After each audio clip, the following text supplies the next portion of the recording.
This is Words of the Woods, a podcast from the Lake County Forest Preserves in Libertyville, Illinois. I'm Brett Pito. We're here with a new short-form episode, which we're calling It's a Winter-ful Life. Stay tuned.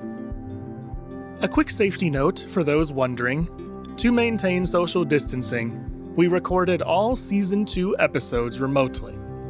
Thanks for doing your part to help keep the preserves open for all to enjoy by following social distancing guidelines.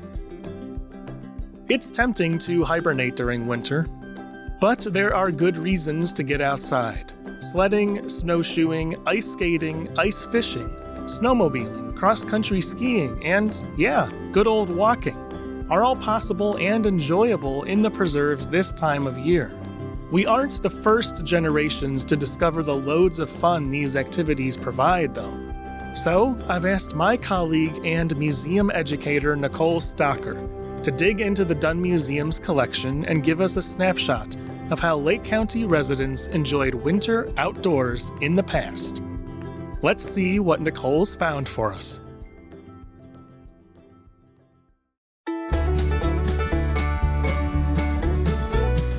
Hello, and welcome to It's a Winter-ful Life, written and read for you by Nicole Stocker. Living in the Midwest, winter plays a dominant role in our lives. We like to say that we have 4 seasons, but winter seems to spread into several of them. Still, we all get so excited for that first snowflake, and we hold it as a sense of pride that we can function in this weather. The Dunn Museum's namesake, Bess Bauer Dunn, notes winter weather in her 1896 journal as just another part of life. Some entries contain notes such as, quote, snowed hard all day, and, quote, still snowing, but she continued her daily activities regardless.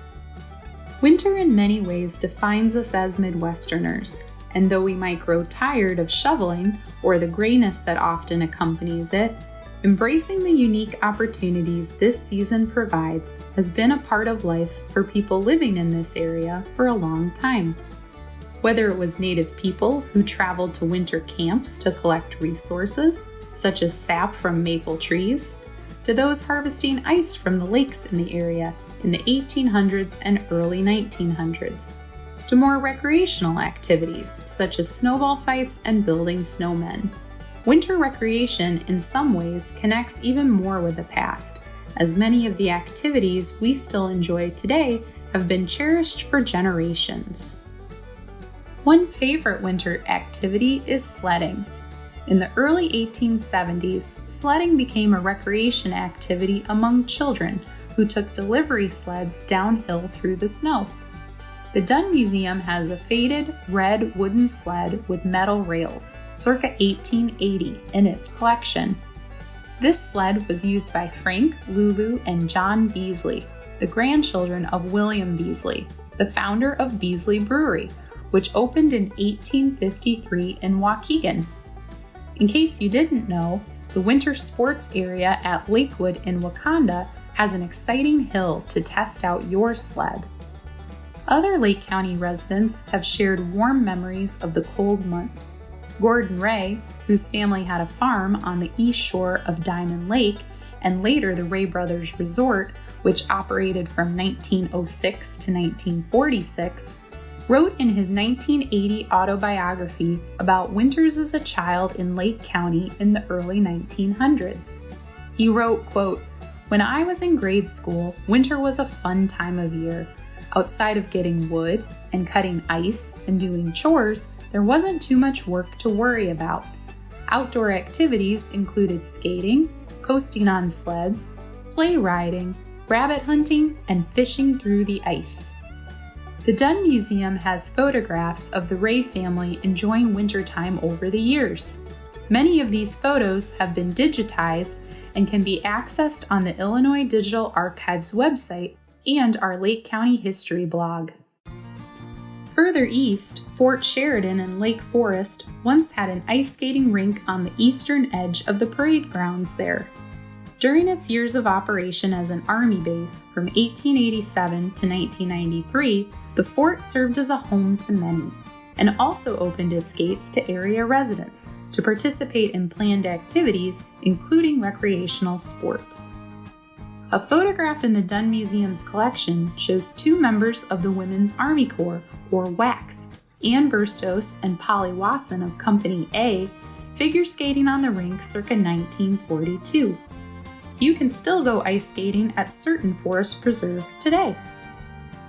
Former Illinois Governor Adlai Stevenson often referenced his Midwestern heritage in speeches on the presidential campaign trail and when traveling around the country.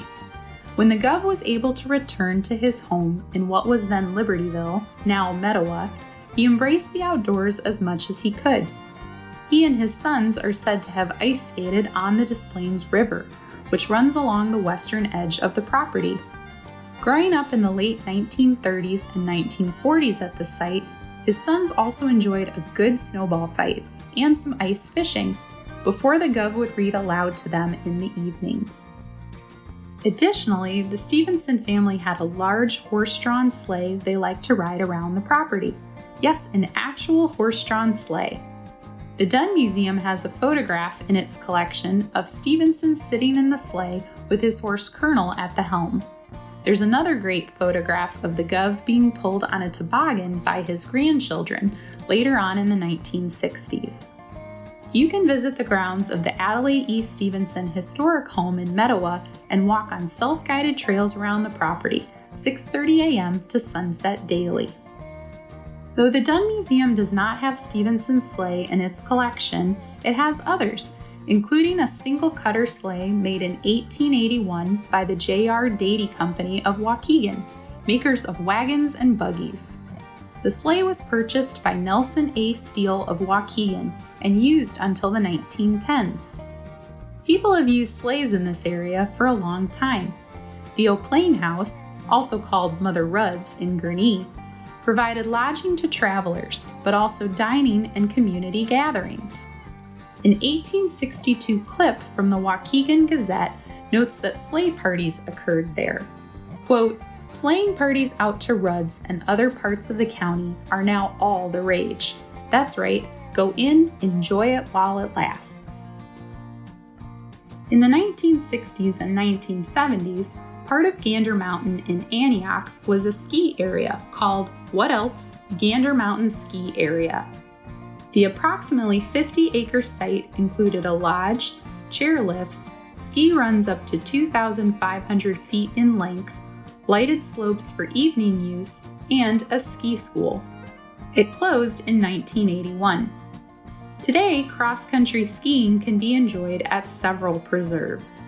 Groom trails are available at the Lakewood Winter Sports area, Old School in Mettawa, and along the Des Plaines River Trail between Old School and the Captain Daniel Wright Woods canoe launch on Route 60. Grooming is typically done 2 days after a large snow. Wintertime can bring distinct and memorable activities for those of us in the Midwest. I bet we can all think of a favorite. For me, winter brings back a lot of childhood memories involving many of the activities I've mentioned.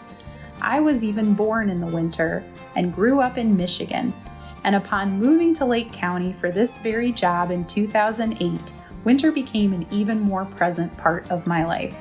It started with moving here in a blizzard that February and continued with so many large snow accumulations and extreme temperatures during my first year here that even my parents, both lifelong Michiganders, wondered aloud where I had moved to. If my time here has taught me anything, it is to appreciate nature in all its forms and work to make the most of time spent outside no matter the season. We all benefit greatly from time outdoors, so why miss enjoying that opportunity for a good chunk of the year? Follow in the snowshoes of previous Lake County residents and create some new memories out in the forest preserves this winter. You can find more information on all of our winter recreation opportunities at lcfpd.org/recreation. Thanks for listening.